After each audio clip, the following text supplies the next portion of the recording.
우리 채널은 고품격 재테크 주식 전문 채널이기 때문에 아마 시청하시는 여러분들도 대부분 자산을 불리는데 관심이 많은 분들이실 거예요.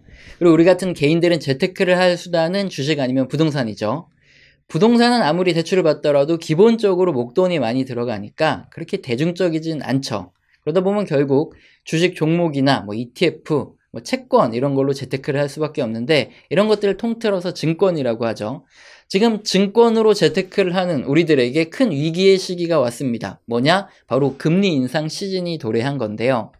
일단 여러분은 어떻게 하고 계시나 제가 한번 이렇게 살펴보면, 일단 많은 분들께서는 뉴스를 먼저 아마 찾아보실 거예요. 그래서 유튜브도 찾아보고 하시니까 지금 인플레이션이 너무 심해서 미연준이 기준금리를 좀 빨리 올릴 수 있을 것 같다, 이런 상황이라는 거 어느 정도 아실 거고, 그러면서 주식시장도 폭락하고 부동산도 폭락하고 경제가 다 죽을 수도 있다, 이런 얘기를 하는 일부 전문가나 유튜버들이 굉장히 많다, 이런 상황이죠. 그런데 이건 미연준이 경기가 침체되든 말든 무조건 물가만 잡으려고 금리를 막 올릴 거다, 이런 오해 때문에 그런데, 이건 잠시 후에 천천히 좀 말씀을 드리기도 하고, 어쨌든 이렇게 불안한 얘기가 굉장히 많이 나오는 상황에 하필이면 지금 투자하고 계신 종목들도 많이 빠져있는 이런 상황일 거예요.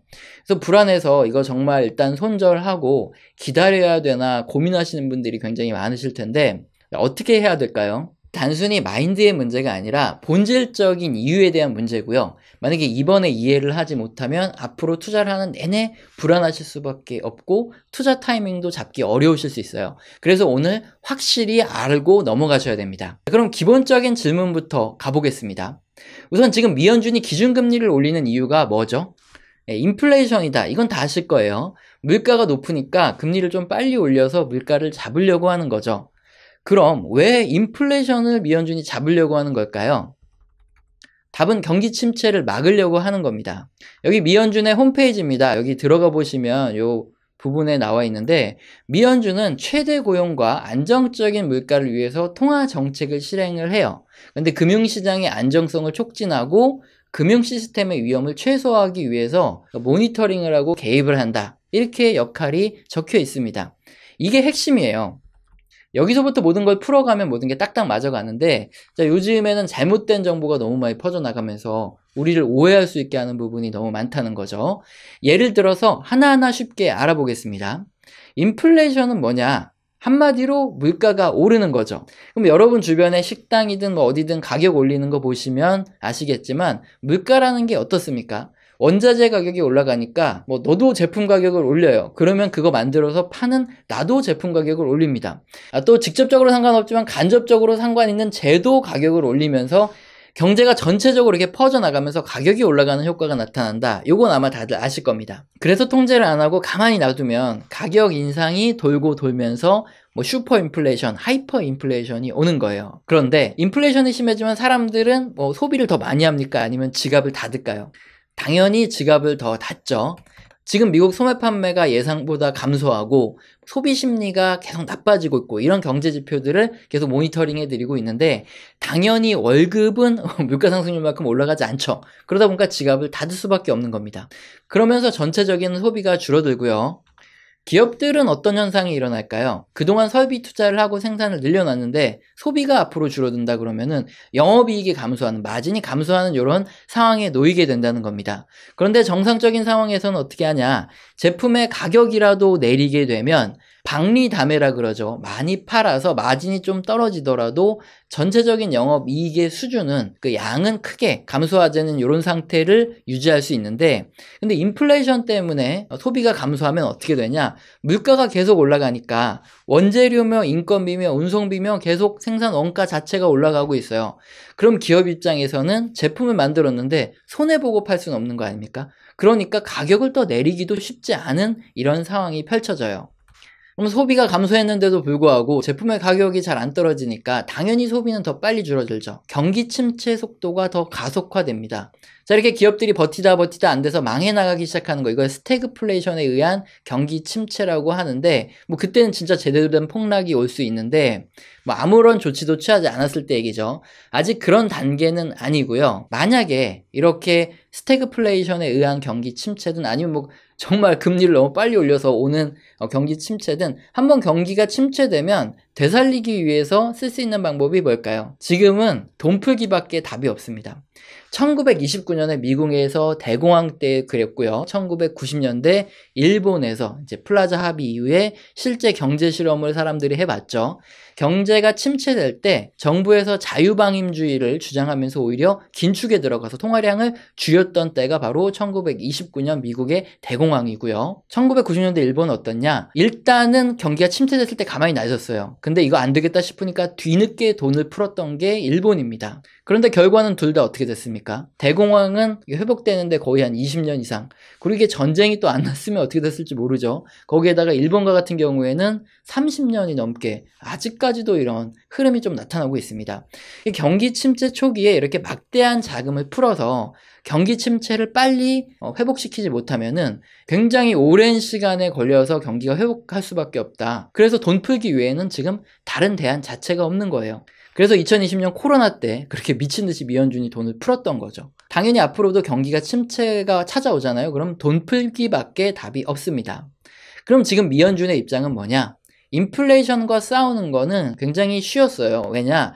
지난 1980년대도 그렇고 1990년대 그렇고 기준금리를 급하게 올려버렸더니 그냥 인플레이션은 잡히더라 이거예요. 근데 문제는 경기 침체라는 거죠. 경기 침체를 효과적으로 회복시키는 방법은 막대한 돈을 푸는 방법밖에 없는데 지금은 유동성 함정이라는, 그러니까 돈이 잘 돌지 않는 상황이 많이 벌어져 있어요. 그래서 돈을 엄청나게 더 많이 찍어내야 되고, 이번 코로나 때 실험 결과는 더 참혹하죠. 왜냐?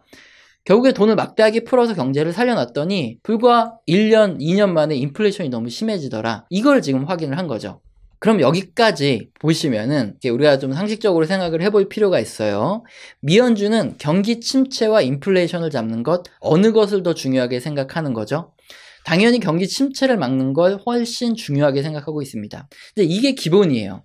그래서 지금 기준금리를 빨리 올려서 인플레이션을 잡겠다 하는 이유도 뭐냐? 경기가 침체될 수 있으니까. 그래서 경기 침체를 막으려고 기준금리를 빨리 올리겠다 이렇게 얘기를 하는 거다. 이걸 알아야 된다는 거죠.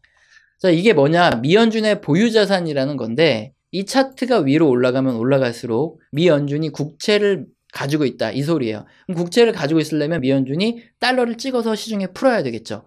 그만큼 이 차트가 올라간다는 소리는 미연준이 시중에 달러를 많이 풀었다 이렇게 이해를 하시면 되는데요. 그림 보시면 이번 코로나 이후에 거의 4조 달러 이상의 자금을 한꺼번에 일시에 시중에 풀어버렸던 거 보이실 겁니다. 제 달러를 윤전기로 엄청나게 찍어내서 풀었던 이유가 뭐냐? 이 생각해보면 답이 뻔한데, 연준이 물가만 생각한다? 그러면 코로나로 물가가 한참 2% 아래로 뚝 떨어져 있으니까 2%대로 만들려고 돈을 이렇게 찍어냈을까요? 절대 아니죠. 이미 2% 수준 아래에서 물가 상승률이 나온 지는 10년이 넘었습니다. 당연히 뭐냐? 경제를 회복시키려고 이 많은 희생과 앞으로 어떤 일이 벌어질지 몰라도 이렇게 막대한 돈을 찍어냈던 겁니다. 이렇게 힘들게 코로나 때 경제 살리려고 돈을 이렇게 찍어놓고 2년도 안 지나서 미연준이 다시 경기가 침체되는 걸 각오하고 물가를 잡으려고 금리를 급하게 올려서 경제를 망가뜨린다? 이런 논리는 진짜 누가 봐도 전혀 맞지 않는 논리죠. 그래서 미연준이 앞으로 어떻게 할까? 이걸 생각하는 게 포인트인데요. 미연준은 인플레이션도 잡아야 하지만 금리를 너무 빨리 올려서 발생되는 경기 침체를 막는 것도 더 중요하게 생각합니다. 그래서 미연준은 항상 극단적인 우리 같은 투자자들의 생각과 행동과 반대로 움직인다. 이거를 꼭 기억하셔야 된다는 거예요. 그림의 검은 선은 뭐냐면 미국의 10년물 국채금리고, 여기 푸른 선이 미연준의 기준금리입니다. 지난 2009년, 그러니까 2010년이 되기 전에 이때 보시면은 갑자기 미국 10년물 국채금리가 이렇게 4%대로, 이쪽이거든요. 4%대로 확 치솟기 시작합니다. 자, 그런데 여러분 생각해 보시면 2009년이면 코로나가 끝나고 1년밖에 안 지난 지점이잖아요. 자, 그때 아직 경제도 회복이 안 됐을 텐데 왜 갑자기 미국 10년물 국채금리가 이렇게 4%까지 급하게 치솟아 올랐을까요?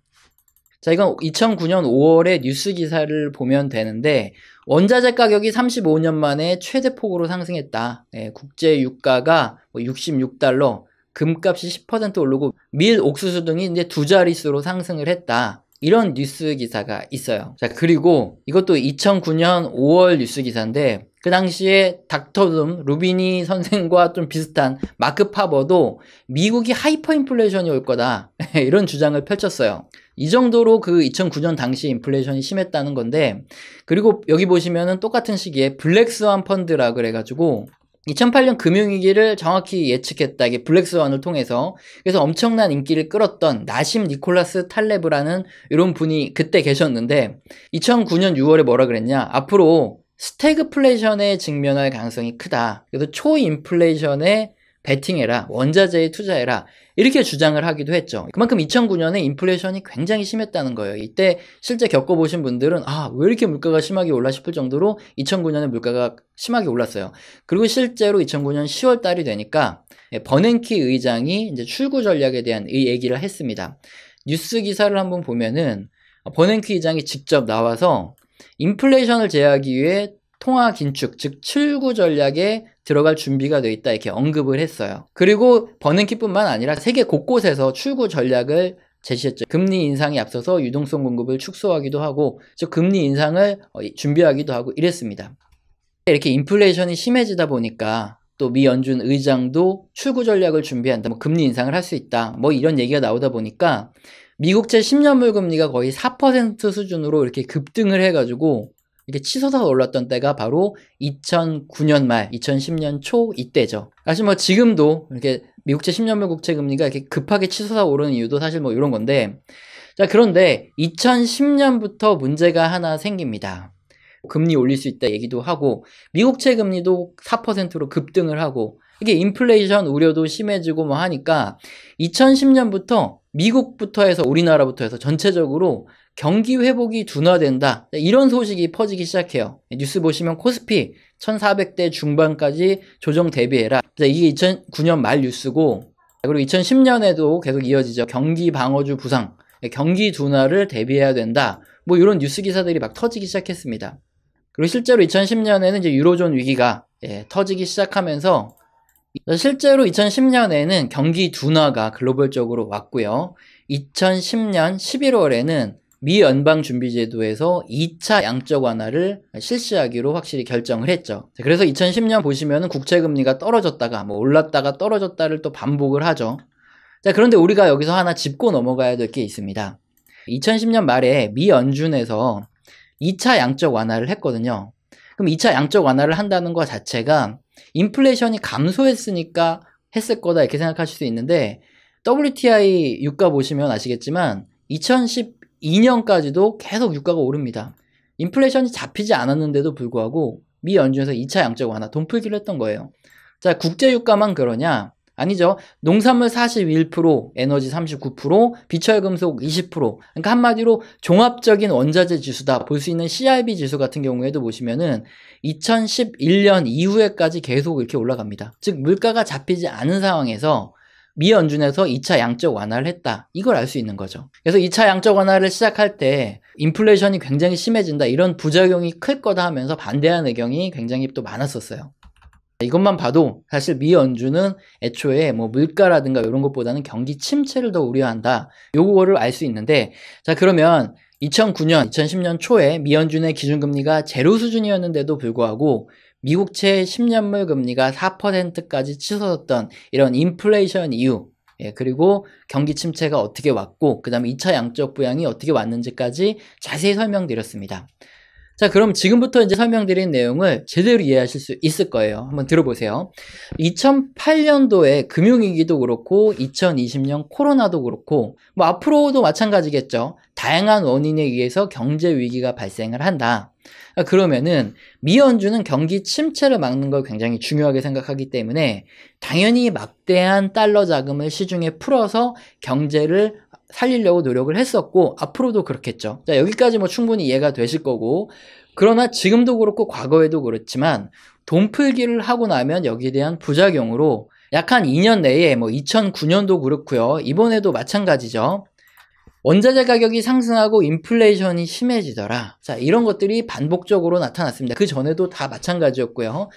그때부터 미연준에서 기준금리를 인상할 것이다. 이런 인상 기대감이 생기고 실제로 뭐 버냉키 의장도 그렇고 이번에 파월 의장도 그렇고 나와서 인플레이션을 잡으려고 금리 인상을 할 거다. 이런 얘기를 하게 되죠. 이런 기대감이 굉장히 강해지고 장기국채가 먼저 급등을 합니다. 여기 장기국채 투자자들은 금리가 올라가면은 가격이 심하게 떨어지니까 마음이 급하거든요. 그러니까 너도 나도 다 사정없이 미국채, 장기국채를 던지기 시작하는 거예요. 그래서 이게 금리가 급등하는데 그런데 살펴봤지만 과거에도 원자재 가격이 이렇게 오르고 인플레이션 우려가 있고 장기 채권, 여기 뭐 대출금리와 연동이 되니까 이것도 급등을 하면 반드시 따라오는 게 있죠. 경기 둔화. 그래서 2010년에도 글로벌 경기 둔화에 대한 우려가 커졌고 실제로 경기 둔화가 나타났죠. 자, 지금 어떻습니까? 앞으로도 마찬가지로 경기 둔화의 우려가 나타나는 시기가 바로 2022년이 될 거예요. 그에 따라 2010년에도 그렇고 미국 및 우리나라 주식시장이 일시적으로 하락을 했고 이번에도 주식시장이 일시적으로 하락을 했죠. 물론 그때마다 여지없이 마크 파버부터 채권 왕잉도 그렇고 거의 틀리는 이런 형들 나와가지고 꼭 하이퍼 인플레이션이 오고 달러 폭락하고 주식 폭락하고 앞으로 경기가 다 망할 거다 이런 예측을 막 쏟아내죠. 이거는 계속 반복이 됩니다. 그러나 미연준은 단순히 인플레이션만 잡는 기관이 아니죠. 경기 침체를 막는 임무가 더 크다. 이걸 우리가 알아봤기 때문에 우리들이나 미국 장기 채권 트레이더들이 걱정하는 것처럼 미연준이 인플레이션 잡겠다고 기준금리를 미친듯이 올리면서 경기를 침체로 빠뜨리진 않는다는 거죠. 그러면 과거에는 어떻게 해결이 됐냐? 일단 인플레이션은 경기 침체 우려가 지속되면서 해결이 됩니다. 당연하죠. 수요가 감소할 수 있다. 이런 생각이 드니까 주문도 줄이고 재고도 줄이겠다 싶으니까 수요가 먼저 감소하고 가격이 떨어지면서 인플레이션이 줄어들었고요. 그게 당장 되는 게 아니라 좀 시일을 두고 장기적으로 이런 현상이 발생을 했고, 그리고 10년물 국채 금리는 어떻습니까? 트레이더 분들이 채권을 막 매도했어요. 그랬는데 생각보다 미연준이 이렇게 금리를 빨리 안 올리고 경제가 안 망가지네 싶으니까 다시 삽니다. 그러면서 채권 금리는 오히려 이렇게 뚝 떨어지는 이런 현상이 발생을 해요. 물론 그 후에도 기준금리 인상이 빨라질 것 같다 그러면 이제 채권 트레이더 형들은 화끈하니까 빨리빨리 매도하면서 국채 금리를 이렇게 급등시키죠. 여기 제가 이렇게 동그라미 친 부분들이 전부 다 이렇게 화끈한 채권 트레이더 형들이 채권을 마구 던지면서 장기 국채 금리를 끌어올렸던 이런 동일한 구간들입니다. 이럴 때 공통적으로 주식시장이 하락하는 조정이 나타났죠. 이제 어느 정도 정리가 좀 되셨을 겁니다. 마지막으로 요약해서 결론까지 딱 내드릴게요. 미연준은 2020년 코로나를 살리기 위해서 4조 달러가 넘는 추가 달러를 찍어서 시중에 공급하면서 경기 침체를 막으려고 했죠. 근데 2년도 안 돼서 인플레이션을 잡겠다고 미연준이 기준금리를 막 끌어올려서 경제를 다시 수렁에 빠뜨리고 망가뜨린다. 이렇게 보면은 이건 말도 안 되는 얘기고, 이거 2009년 사례만 봐도 충분히 알 수 있는 걸 우리가 확인을 했는데 이건 지금도 마찬가지로 흘러간다 이거죠. 미연준이 코로나로 유동성을 굉장히 많이 풀어냈기 때문에 어쨌든 흡수를 해야 되니까 금리도 올리고 양적 축소도 하고 이런 것들은 확실합니다. 그러나 경기가 침체로 되돌아가는 것까지 감내하면서 무식하게 금리를 올리지 않아요. 상황을 봐가면서 당근도 주고 채찍도 주면서 서서히 금리를 이렇게 올립니다. 어떤 식이냐? 우리 예상은 막 금리를 빨리 올릴 것 같아서 장기 국채 금리가 급등을 하고 막 주식시장이 폭락을 하고 그러잖아요. 그러면은 금리를 또 안 올립니다. 그래서 이제 파월형이 나와서 우리 천천히 할 거야, 쫄지마 막 이러면서 시장을 달래죠. 그래서 분위기가 어느 정도 풀어지고 주식시장이 어느 정도 좀 안정을 찾으면 그때 이제 금리를 올립니다. 그러면 사람들이 또 놀래가지고 이거 어떻게 하냐? 또 주식시장 빠지면 파월 의장이 나와서 또 말하죠. 그냥 살짝 올린 거야. 그러니까 안 올릴 거야. 천천히 이러면서 시장을 다시 또 달래요. 그러니까 파월 의장이 립 서비스도 하고 액션도 취하면서 이렇게 미세 조정을 합니다. 자, 여기서 가장 중요한 주식시장은 어떠냐? 과거에도 그렇지만 인플레이션 우려가 있고 국채금리 급등하고 미연준 기준금리도 올라갈 거다 그러면 그에 따라서 좀 경기 침체에 대한 우려가 좀 있고요. 그럼 예전에도 그렇지만 경기 둔화에 대한 우려가 있었죠. 2010년에. 2022년 지금도 경기 둔화에 대한 우려가 있을 수밖에 없고 주식시장은 일시적인 조정을 받습니다. 그러나 그냥 일시적인 조정이라는 거죠.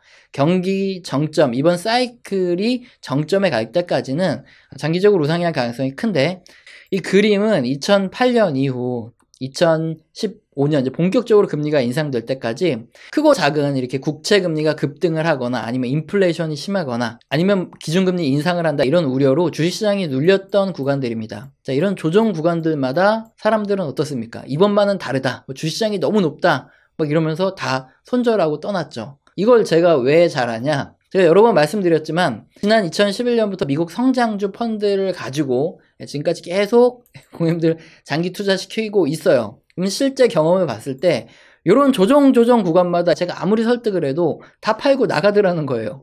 그래서 수익을 못 봅니다. 그래서 이런 설명드리면서 지금도 조정의 가능성이 크다 말씀드려봤자 지금 어떻습니까? 차트를 보니까 뭔가 옛날하고 틀려요. 너무 주식시장이 많이 올라간 것 같다. 그래서 지금은 또 틀릴 것 같다.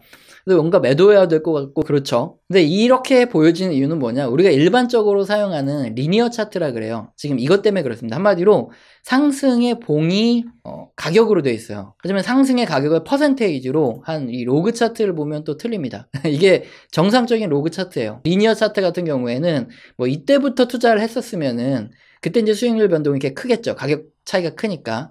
이렇게 보시면 되고 로그 차트 같은 경우에는 정말 퍼센트 단위로 봉이 형성이 되기 때문에 전체적인 실제 흐름을 알 수 있다. 그래서 로그 차트를 봐야 된다 이건데 자, 로그 차트를 보니까 또 그냥 이렇게 평범하게 올라간 것 같고 뭔가 그냥 조정일 수도 있겠네 좀 마음이 편하고 그러시죠. 자, 이건 단순히 뭐 차트만 보는 우리들의 마음에 대해서 말씀을 드린 건데 실제적으로 우리가 차트만 보고 매매하면 안 되겠죠. 이제 과거 역사적인 사실도 보고 이런저런 경제 흐름도 보고 투자해야 되는데 어떻습니까?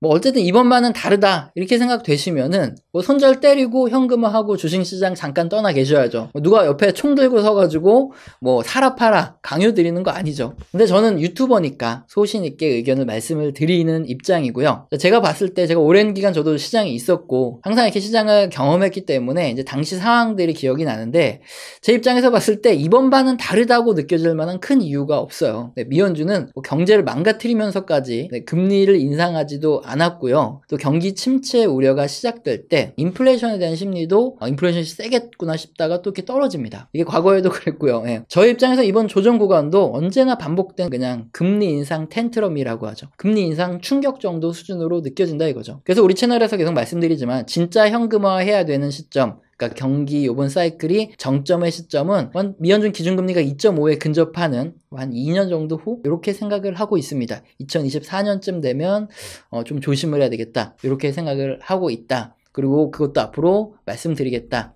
이게 내용이고요. 영상 설명란에 제가 후원 계좌로 후원해주신 분들께 제가 매주 업데이트된 내용으로 한 달 교육을 진행을 하고 있는데 교육하기 전부터 이제 그렇게 많진 않았지만 가끔씩 후원해주시는 분들이 계셨는데 너무 감사하더라고요. 제가 뭐 해드린다 이런 것도 없는데 그냥 순수하게 후원해주셨던 분들이죠. 그래서 제가 감사한 마음에 저도 한 달 교육 한번 해드리겠습니다 이렇게 했는데 계속 해달라 이런 의견을 많이 주셔서 제가 매주 업데이트된 내용으로 뭐 산업이라든가 뭐 종목 아니면은 경제에 대한 이런 내용으로 한 달 교육을 진행하고 있습니다. 뭐 웬만한 교육도 뭐 몇십만 원 하는데 이건 그냥 이런 거 저런 거 안 바라고 순수하게 후원 주신 분들에 대한 제 감사의 표시잖아요. 그래서 저 양심상 그냥 하는 거기 때문에 그래도 최소한 5만 원 이상 후원해 주셔도 뭐 교육할 맛이 나니까 5만 원 이상 후원해 주신 분들은 꼭 잊지 말고 메일 주세요. 저도 한 달 교육 진행해 드리도록 하겠습니다. 자, 오늘 영상도 마음에 드셨다면 구독과 좋아요는 꼭 눌러주시고 지속적인 시청 부탁드립니다. 감사합니다.